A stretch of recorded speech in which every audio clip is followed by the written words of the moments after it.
Hello, everyone. This is Donnie, aka Elevated, bringing you another episode of the Meta Report. Gold continues to plummet this week as Midas gets nerfed again. Things go bump in the night as roaming is back in the meta. And could supports really be the most important role in the game? All that and more on this week's Meta Report.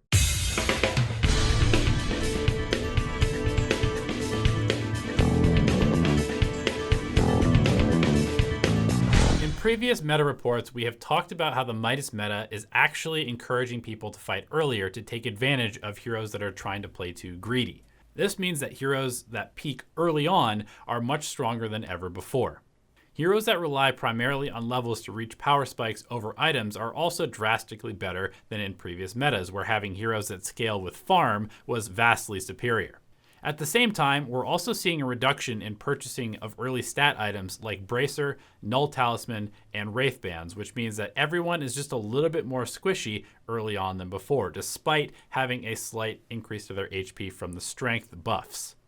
Roaming also seems to be making a comeback, and with the first night lasting an additional minute, 5 minutes instead of 4, there is a huge opportunity for momentum and mayhem within the first 10 minutes of the game. The first bounty rune spawn coincides with the start of nighttime, and that means it is a perfect opportunity for supports to leave the lane naturally and move to set up kills under the cover of night's reduced vision. This all sounds like a support's wet dream, doesn't it? And that's the thing.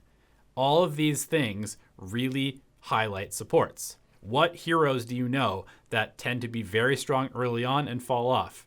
Usually supports. What heroes have high damage spells early on? Usually supports. What heroes want to be moving around the map creating chaos in the early stages of the game?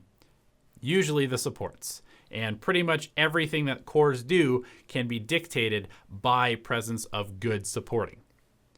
Everything that we've highlighted so far seems to point towards favoring supports being active on the map. This also means more kills, more assist gold, and early item timings than previously. It's still definitely the job of supports to make sure their cores have good games, but a lot of this comes through actually having good games themselves.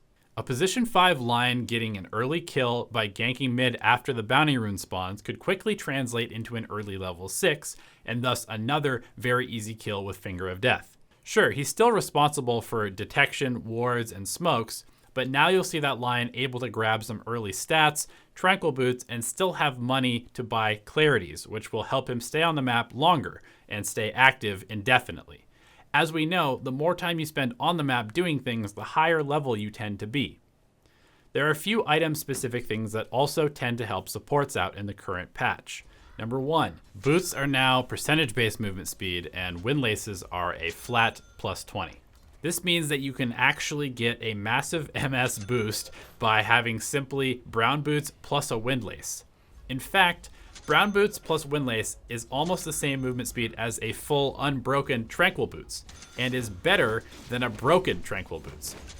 Cheap movement speed is great for a role that requires positioning pretty much above everything else. The previously mentioned Bracers, Null Talismans, and Wraith Bands have fallen out of favor with core players because they are seen as a relatively inefficient use of early gold and an item slot now. For supports, however, who often find themselves with plenty of space in their backpack, they are absolutely perfect items. A couple of extra bracers on a squishy support gives nearly the same magic resistance as a cloak, completely for free, in addition to the 1 to 2 levels of extra stats in terms of HP, mana, and armor. The extra HP and mana can be invaluable in early fights, and because these items are only 515 gold currently, they are easily affordable to pick up after a successful gank, fight, or tower push for a support. In the past couple of weeks, we have also expressed how important non-creep sources of gold are in the current meta.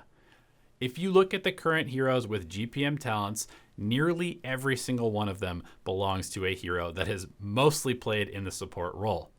Additionally, most of the EXP gain talents also belong to support heroes, and that means early power spikes that can often translate into massively over-leveled supports with access to their full array of high damage and control spells.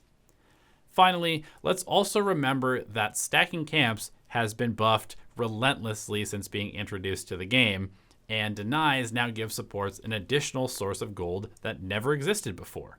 This can be utilized early in the lane or while pulling a camp for their core.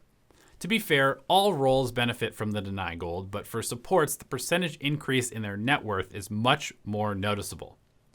So what heroes are currently extremely popular and have the potential to be very strong as the patch progresses? Here's our notable hero list.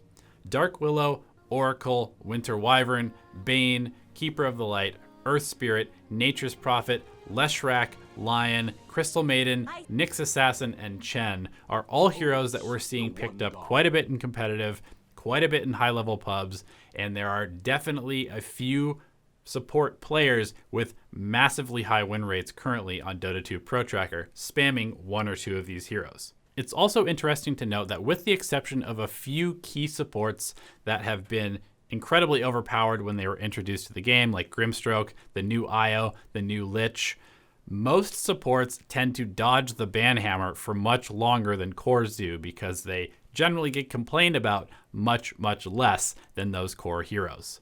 So pick your favorite support from the list we have here, or let us know in the comment section below which support you would like to be spamming this week that fits the bill of being a strong roamer and having potentially the ability to scale very early on into a high impact, high win rate support hero. Thanks as always for tuning in to the Meta Report and supporting Dota Alchemy. We just hit 50,000 subscribers here on YouTube. We cannot express how much that means to us. We love each and every one of you for being a part of the community here and making Dota 2 a better place. Good luck in your games, and we will see you in the next video. Hello everyone, and thank you for watching the video. We genuinely appreciate your time and attention spent with us here on the YouTube channel.